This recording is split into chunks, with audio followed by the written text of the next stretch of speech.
TV Artilheiro. A avaliação desse empate hoje aqui com o Caucaia. Não, primeiro, parabéns pra você, né? Obrigado, pô. Feliz aniversário. Obrigado. Saúde. Que Deus te abençoe. Agora, em relação ao jogo, é um jogo difícil para uma equipe que é técnica, né? Que consegue jogar futebol nesse campo. Infelizmente, nós não conseguimos jogar mesmo assim. Tivemos uma chance ali de tabela desde trás e não fizemos o gol. Acho que o importante de tudo isso é saber que nossa equipe se comportou da maneira que o adversário veio, aguerrido, brigando. Nós também não deixamos de jogar da maneira que tinha que jogar, assim, lutando, batalhando. Então, assim, nós temos que nos adaptar de acordo com o campo, com o adversário, para que a gente consiga o resultado. Eu acho que, assim, o empate foi justo. Nenhuma das duas equipes conseguiu fazer com que tivesse várias criações, até mesmo os goleiros não tiveram tantas defesas, talvez bola na trave, talvez bola que passou perto. Mas da maneira que a nossa equipe joga, criando muitas situações, nós não conseguimos fazer devido ao campo. Acho que daí atrapalha bastante pela qualidade da nossa equipe, não colocando isso como desculpa ou como defeito de alguma situação de um jogo não ter conseguido a vitória. E sim, vendo a nossa equipe técnica não conseguir desenvolver um bom futebol. Agora, Paulinho, esse grupo está se transformando no grupo da morte, né? Todos com 4 pontos. O Guarani de Sobral é eliminado. Porém, tem um detalhe desinteressante para o Ferroviário. O Guarani vai perdendo no WO e o Ferroviário ganhou 2-0. E os clubes adversários fizeram 3 no WO. Isso daí mostra a federação, né?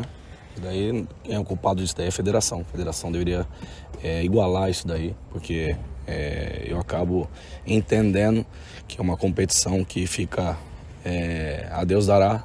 Eles fazem o que quer.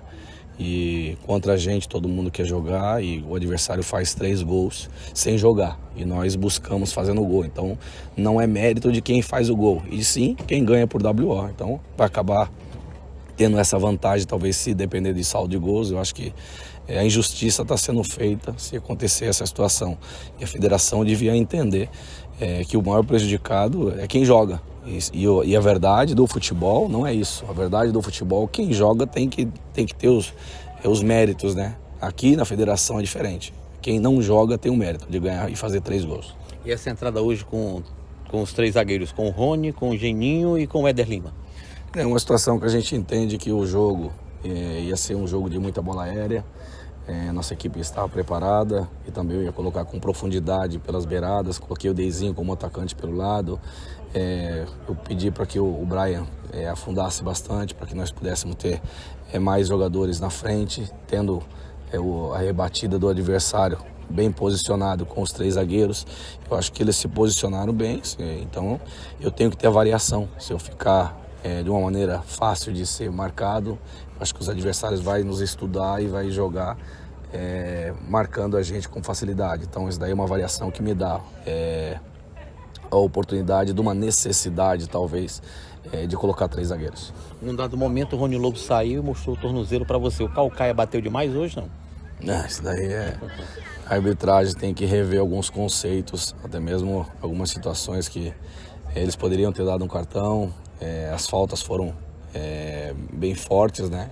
Eu acho que, assim, o importante é que a minha equipe também não se intimidou com isso, né? Talvez se tivesse se intimidado, poderia ter saído no prejuízo. Mas quem tem que controlar o jogo, na verdade, é a arbitragem. Então eles têm que rever os conceitos em algumas situações. Está vendo que o jogo está pegado, ele tem que começar já do início e não ficar com medo de dar cartão. Acho que ele omitiu em algumas situações e não deu cartão. Mas é aquilo que eu falo, eu não gosto de ficar colocando culpa em arbitragem, não vou julgá-los. Mas eu acho que quando você quer controlar o jogo, ele que é o dono da partida, ele que sabe como controlar. Então só ele pode ter uma maneira de fazer com que o jogo não fique tão pegado, com tantas faltas. Ele tinha que se impor um pouquinho mais, mas acho que cada um sabe da maneira que vai apitar. Se for a característica dele, ele precisa, acho que só que rever alguns conceitos. Mereceu cumprimento da arbitragem? Agora eu fico de olho em você. Quando não cumprimenta, porque a arbitragem foi ruim.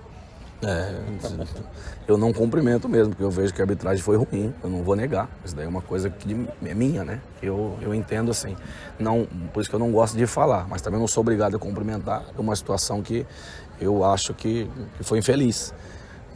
Essa é a minha maneira de poder reivindicar alguma coisa. Eu acho que quando a arbitragem é imparcial, que essa aí é a verdadeira arbitragem, imparcial, é quando ele não é visto no campo, e sim o futebol. E hoje eu acho que quem deveria tomar conta do jogo era ele, já sendo imparcial, já deixando as duas equipes tranquilas para jogar só futebol. Então eu não cumprimento justamente por isso, porque eu achei que ele foi infeliz hoje. Eu não sei se você olhou a tabela, o Ferroviário pode fazer 3 jogos seguidos fora de casa, com o Fluminense do Piauí, aí no retorno jogaria com o Icasa em Juazeiro e depois uma viagem pela 4ª divisão, ou em Manacapuru, ou em Roraima, ou no Acre. Mas é aquela história, treinador trabalha dentro de campo e a diretoria fora. A diretoria deve trabalhar para suprir este jogo do Icasa, tirá-lo da tabela e dar um aliviamento na tabela para o Ferroviário. Bom, isso daí eu já tinha estudado desde o momento que nós já classificamos com 5 rodadas de antecedência, terminando em primeiro principalmente. A gente sabe que o primeiro jogo seria fora. Então, para você pegar o 4º colocado, você decide em casa. Então, eu sabia que o último jogo contra o Fluminense era fora. Sabia que o último jogo da Fares Lopes também era fora. Então, essa sequência de 3 jogos fora, por isso que a gente está fazendo todo esse esforço de mesclar a equipe para descansar. Sempre a gente coloca um atleta para ficar 10 dias descansando, treinando à parte.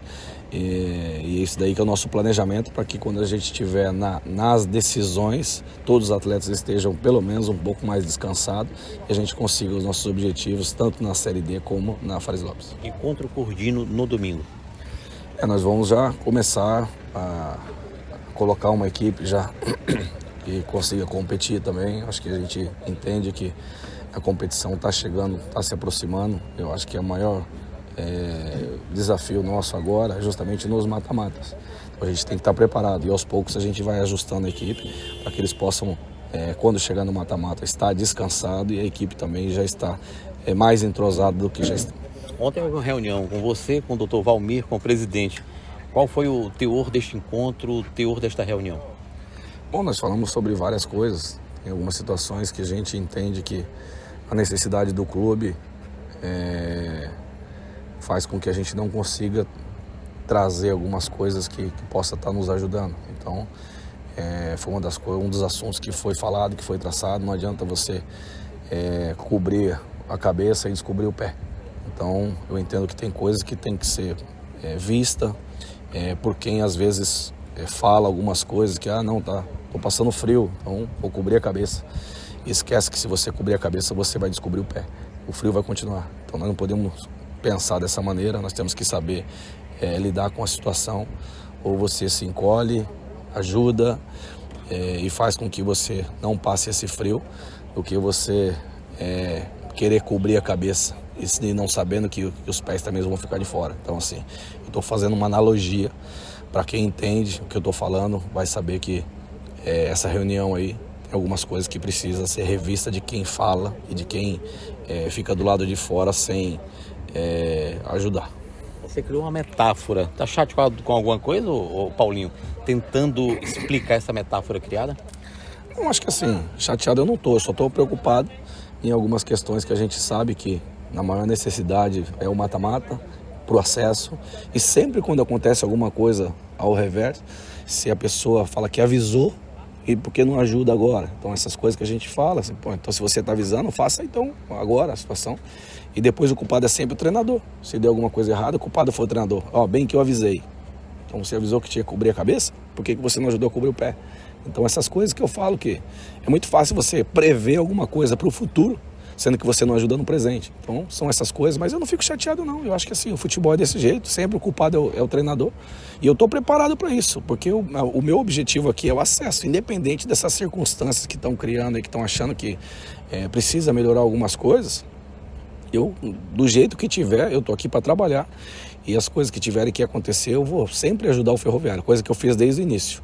Em nenhum momento eu fico de fora falando que não, eu não sou culpado. Não, eu assumo aquilo que eu faço. Eu não fico falando para depois jogar a culpa para alguém ou transferir essa culpa. Então eu quero que entenda que assim, eu não estou chateado de forma alguma, eu estou fazendo o meu trabalho. Então eu jogo, viajo, chego de viagem, treino. eu acabo o jogo, amanhã treino de novo. Então, assim, a minha parte eu estou fazendo, treinando, trabalhando intensamente para que a gente possa conseguir o nosso objetivo. Então, entenda que assim, a minha parte eu faço também, já que existe todo esse discurso, eu não estou deixando de fazer a minha parte, só que quem assume depois a responsabilidade é só o treinador. TV Artilheiro.